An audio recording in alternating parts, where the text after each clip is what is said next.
Nawr, mae'r beirniad ar hanesydd diwylliannol Fred Inglis yn ei lyfr A Short History of Celebrity yn dweud bod ni gyd yn barod iawn i drafod selebrwydd, ac eto ni'n ei chael hi'n anodd iawn i'w ddeall a'i ddiffinio. Ond un o'r bobl sydd wedi trial diffinio selebrwydd yw geiriadur Prifysgol Cymru. Os ewch chi i geiriadur Prifysgol Cymru, fe gewch chi'r cofnod hwn am y seleb.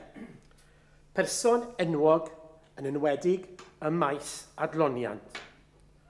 A dwi'n mynd syndod fod y gair yn deillio o'r 20fed ganrif, oherwydd dyna'r ganrif i ni'n dieddol o gysylltu gyda celebs, neu gyda celebrwydd ym myd adloniant, a byd y ffilmiau a'r teledu yn arbennig.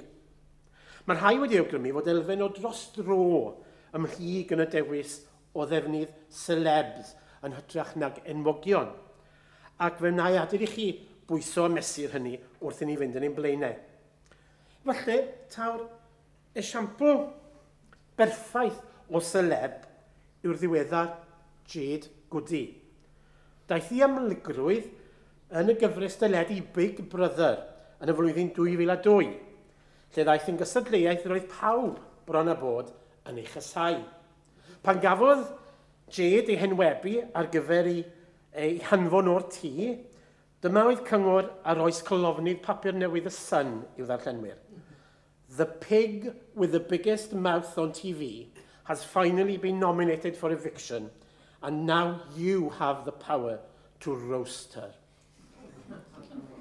Dilyn ni ymddangosed y rhaglen, fe gath i heddol fel rhif 4 yn yr rhestr o 100 Worst Britons ar Channel 4. Y tri oedd o'i blaen i gyda llaw oedd Tony Blair, Jordan a Margaret Thatcher. Ond o fewn ychydig flynyddoedd, pan mi farw'n drychinebus o ifanc, roedd hi wedi thraws newid i fod yn arwres gan y cychoedd. Yr union gychoedd, ond ychydig yn gynt, oedd wedi dewis i rhostio hi. Ac mae hyn efallai yn nodweddu beth yw gwahaniaeth rhwng celeb ac unigolyn enwog. Mae celeb yn gyfan gwbl ddibynnol ar ddympwy y cychoedd. Nhw sy'n penderfynu eu tynged ac fe all enwogrwydd fynd a dod mewn chwinciad. Mor anodd i'w gwneud hynny, efallai dyma ni'n dod at y gwahaniaeth rhwng enwogrwydd a celebrwydd.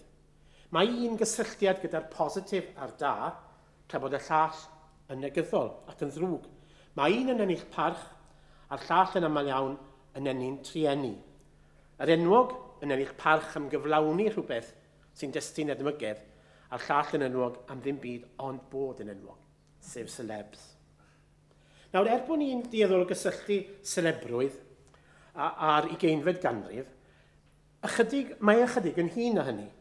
Bydd rhai yn ei chysylltu'n benodol gyda'r gŵr hwn, ef yw'r ffotograffydd Ffrengig André Adolphe Eugène Diderot, a oedd yn gweithio am Harris yn ganol y 4eg ganrif ar 15. Bryd hynny, ffotograffiaeth oedd y dechnoleg sexy.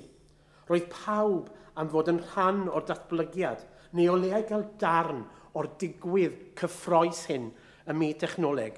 A chyfraniad Diderot oedd cyfuno y dechnoleg honno gydag enwogion ei ddydd, gan ei wneud iddo hun ac i lawer lot o arian ar gefn hynny. Achos yn 1854, fe ddyfeisiodd Diderot y ffotograff cart de visite.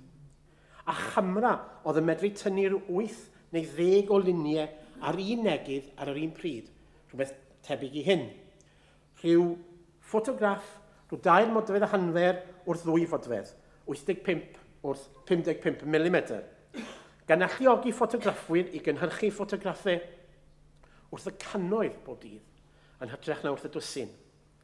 Lle roedd bod yn berchen ar bortread o enwogion, neu hyd yn oed o'ch chi'ch hunan yn rhywbeth oedd yn fraint. Nawr, yn dilyn i ddyfais erbyn dechrau'r 60au 4eg ganrif ar 15, roedd ffotograffau cart de visite yn galluogi pawb bron i fod yn berchenog ar bortread, ac fe ddaeth yn ffasiynol i brynu lluniau nid yn unig o chanwyliad eich hunain, ond o enwogion, o wleidyddion, actorion, awduron ac yn y blaen, gan gynnwys celebs, y theatr.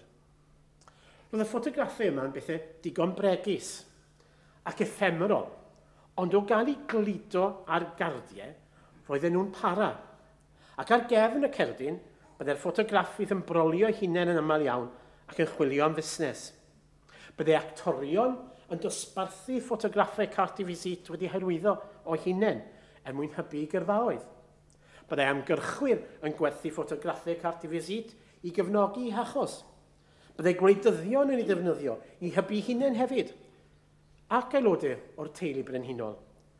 Byddai teuluoedd a chyfeillion yn cyfnewid portreadau ffotograffig o'i gilydd, a'r gallu'r cardiau hyn werthu miloedd ar filoedd. Cymaint oedd ei poblogrwydd, fel bod rhywun wedi dyfeisio gair cartomania i ddisgrifio'r peth.